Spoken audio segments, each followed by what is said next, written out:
You are beautiful and you've always been beautiful in my eyes. Not just in how you look today, but in every way I have always admired you growing up. So from your one-sided bangs, to your flower crowns, to your jeje poses, hanggang sa mga damit na lagi kong hinahiram at sinusuot. Behind all of that, I realize now, I've always been looking up to you. And Ate, you've always been my idol. You were building with Kuya Chris. And as I look around, I realized this is the kind of life I want.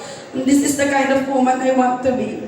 And that's when I accepted I used to deny to myself. I want to be like you, Ate. And when we were kids, lagi akong umaangat kay Mami at Daddy. Na feeling ko lagi si Ate ang paborito. But growing up, I finally understood. It wasn't about being unfair. It's just that my Ate Love has always been the kind of person who's so easy to love and you've never been hard to admire.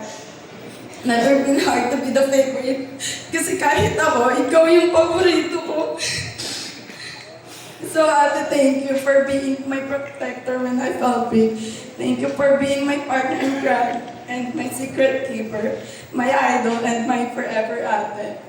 And now to Kuya Chris, the first time I met you, nagulat ako kasi Ate never introduced anyone before. And that's when I knew you were different. What I loved about you is that you didn't just win her heart, and you won ours too. You didn't just love Ate, but you embraced your whole family. And that meant so much to me.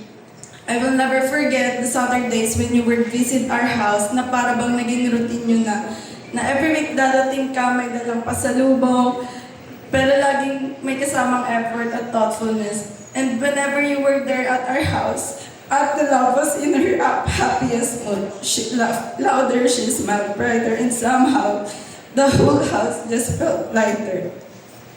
So those little Saturdays become so special to us because that's when I truly saw how much you cared, not just for her, but for all of us.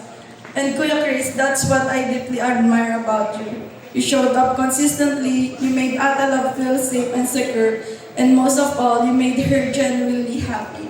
For me, that's the greatest gift you could ever give, that's seeing my ate smile the way she does with you.